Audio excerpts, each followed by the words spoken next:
Sex addiction and depression. That is our topic, and it's huge. We're going to get into that.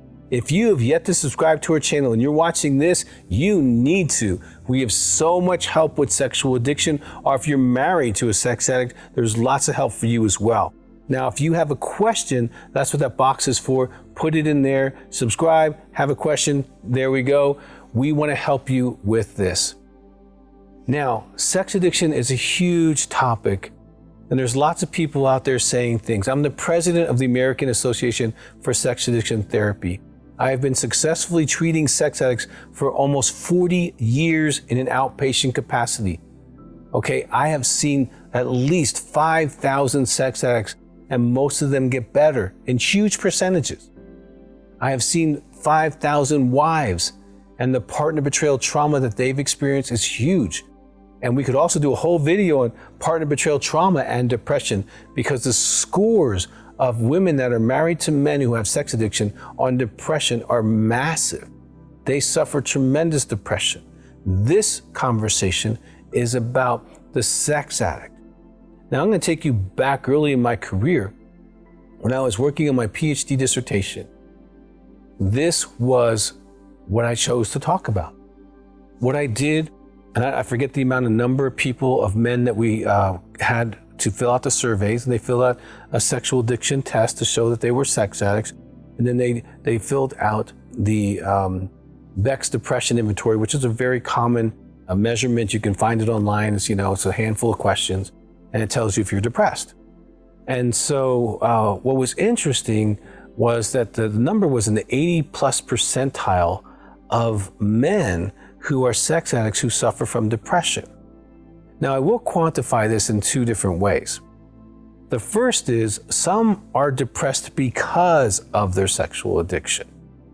They've done things they're ashamed of, they have guilt and shame, their life has gotten smaller because all the hours they're spending on pornography, or cheating, or strip clubs, or whatever they're doing. Demands of the soul to encapsulate this secret world, the immaturity, spiritual, morally, and emotionally that's happening over their life, that they still function like emotionally like a 14-year-old instead of a 50-year-old. There's a lot of variables that happen because of sex addiction that can be factors. Okay, now for that person, when they start getting well, and if you're watching this and you haven't started getting counseling, call our office, 719-278-3708, and get connected to a counselor who is certified to treat sex addiction and to identify which of the 6 types of sex addict you are. And you want to know that to get better. Now, so in the first case we're talking about here, because of the sex addiction, well, if that man or woman gets into recovery, they're doing their 12 steps, they're making their calls, they're going to meetings, they're working the workbooks, and they're dealing with it. They've been sexually abused, abandoned, family of origin issues. They're doing the work of recovery. They're really working hard. Well, it won't take about 6, 8, 10 weeks, and the depression will naturally lift. Because the depression was because of the results of the sexual addiction.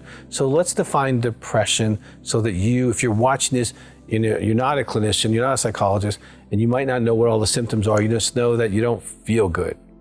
Well, let's talk about those symptoms real quickly. So if you count off 5 of these, you probably have a significant depression. Okay, you would have low energy during the day most days, kind of down feeling. You'd have difficulty concentrating, difficulty making decisions, and they can seem baffling to you or challenging to you.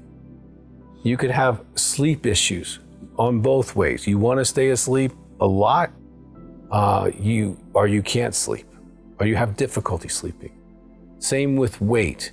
You can go either direction in that. Significant loss in weight, significant gaining in weight.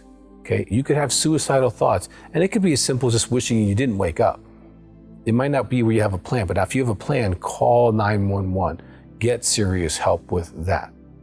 Okay, you could have low sex drive with a real person, and as a sex addict, you would just use yourself and images probably to supplement that.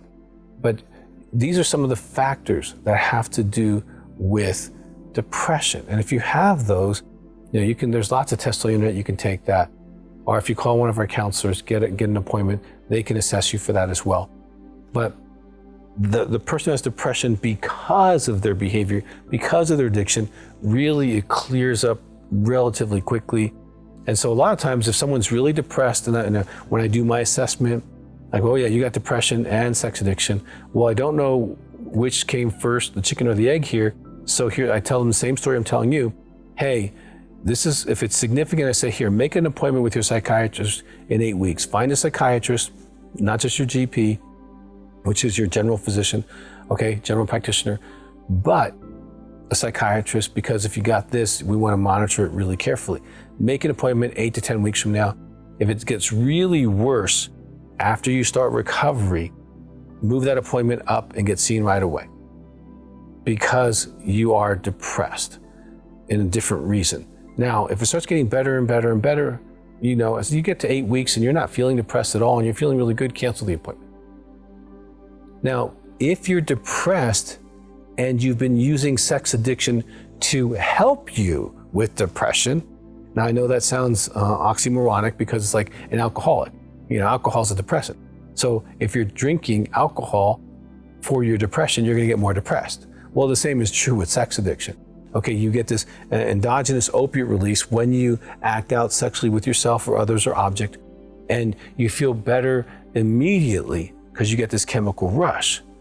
But if your brain is actually having a chemical depression for whatever reason, serotonin issues, dopamine issues, reuptake issues, and your brain just isn't working on full speed, then the brain is wanting you to act out sexually to get these endogenous opiates to stimulate it, to try to balance it.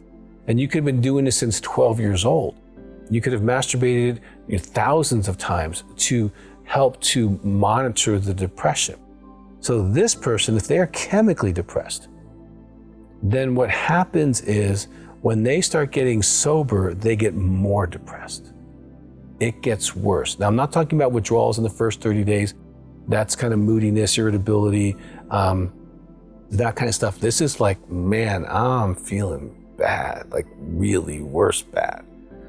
If that's you, you need to see a psychiatrist. And if you can't get in with a psychiatrist right away, then go to your general practitioner and you need to get some medical attention and find out why.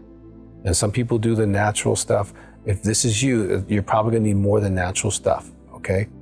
But you wanna see a doc and get some help, because if the brain really needs some kind of stimulation or balancing, that's not gonna get dealt with by recovery.